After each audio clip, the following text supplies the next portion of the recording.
The migrant caravan continues to cast a pall over American politics, but at least for now, they're not on U.S. soil. They're in Mexico, right on the border in Tijuana.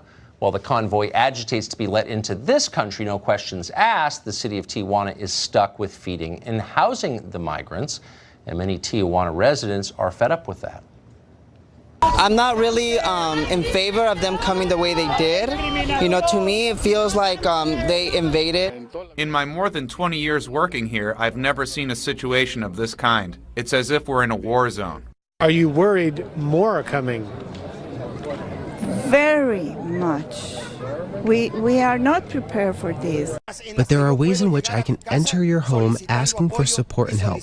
This was not the correct way. We are here because our government has not taken control of these, what we call invasions. Should this caravan have been stopped at the Guatemala border? Of course. I agree with that 100%. It should have. Of course. Well, a new poll by a Mexican newspaper finds that 7 in 10 Mexican citizens hold a negative view of migrant families entering their country. 52% of Mexicans say their country should block any migrants from entering the country without documentation.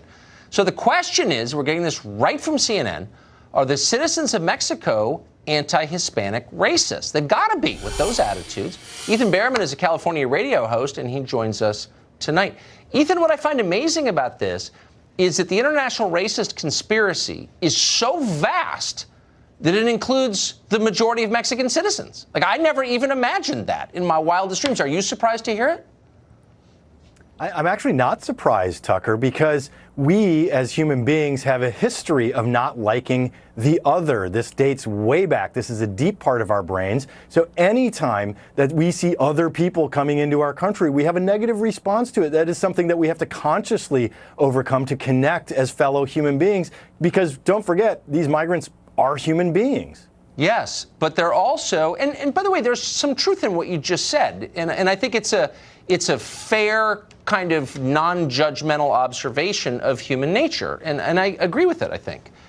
What I don't agree with is the reduction by the morons in control of our culture and our public conversation of everything to a simple black versus white versus Hispanic racial divide. And what I guess these pictures and interviews show us is that it's much more complicated. They're not racists for not wanting their country changed by migration overnight, are they?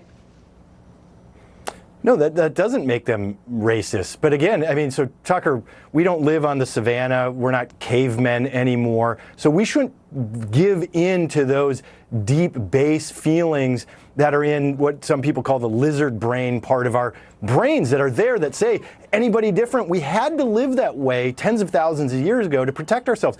We're more advanced in that now. We actually have the technology to identify people, to process and to help people. Because remember, these are asylum seekers who are fleeing violence and food insecurity. No, they're not. Okay, first of all, they're not fleeing a war. If they qualify for asylum, that means that every person in the nation of Honduras, by definition, qualifies for asylum, which is, of course, insane. But that's a separate debate. I'm interested, though, that you're giving the residents of Tijuana every benefit of every doubt. And you're saying their atavistic instincts are welling up like all peoples would, and I get it. That's basically what you're saying. And I appreciate that you're saying that. I've never heard any liberal say that about American citizens who say, wait a second, my country's totally different. Racist, shut up, bad person, Klansman. Why don't we give our own people the benefit of the doubt in the way that you're giving the residents of Tijuana?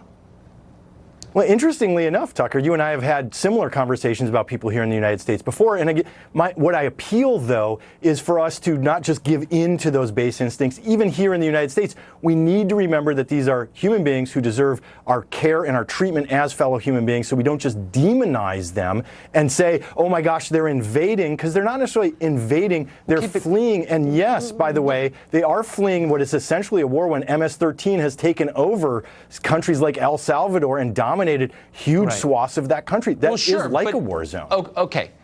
But they also have a point of view, and you're acknowledging for the first time in the immigration debate that the other side needs representation as well. Their lives are being changed, are being affected. It's costly.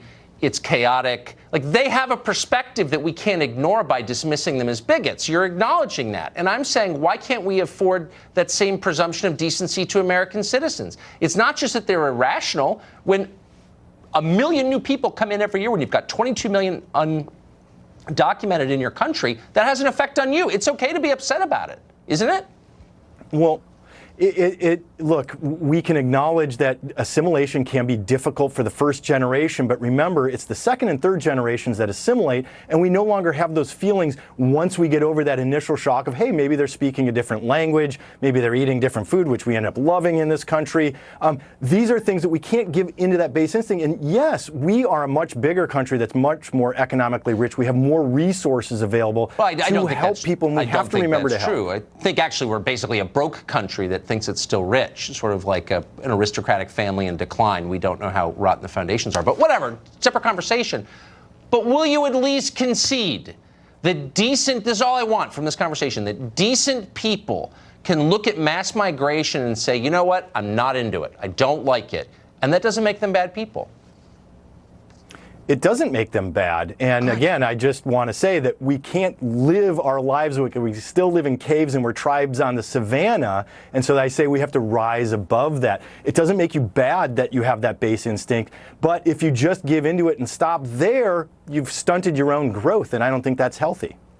To be continued, Ethan Bearman. Great to see you. Thank you.